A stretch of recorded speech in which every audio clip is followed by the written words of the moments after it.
Simon & Schuster Audio presents Fly Away Home by Jennifer Weiner. Read by Judith Light.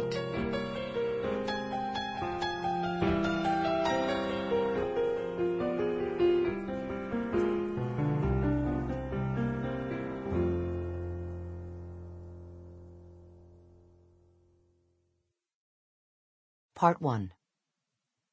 Something About Love. Sylvie. Breakfast in five-star hotels was always the same. This was what Sylvie Serfer Woodruff thought as the elevator descended from the 6th floor and opened onto the gleaming expanse of the lobby of the Four Seasons in Philadelphia.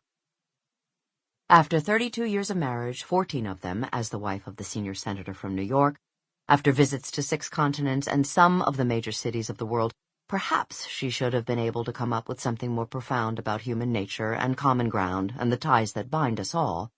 But there it was, her very own insight. Maybe it wasn't much, but it wasn't nothing. If pressed, Sylvie also had some very profound and trenchant observations to make about executive airport lounges. She took a deep breath, uncomfortably aware of the way the waistband of her skirt dug into her midriff.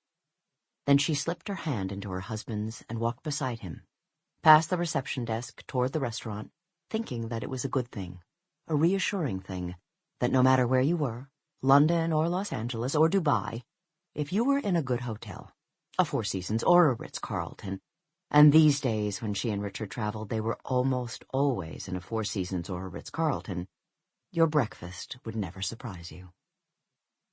There would be menus, offered today by a girl in a trim black suit, who stood behind a podium in the plushly carpeted entryway, beaming at the patrons as if their arrival represented the very pinnacle of her day, and possibly of her lifetime.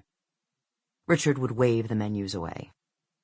"We'll do the buffet," he'd announce, without asking whether there was one. There always was. "Of course, sir," their waiter, or the maitre d', or today's black-suited girl would murmur in approval. They'd be led through a richly appointed room, past the heavy silk drapes, elaborately tasseled and tied, past mahogany sideboards and expensively dressed diners murmuring over their coffee. Richard would deposit his briefcase and his newspapers at their table, and then they'd proceed to the buffet. There'd be an assortment of fresh fruit, slices.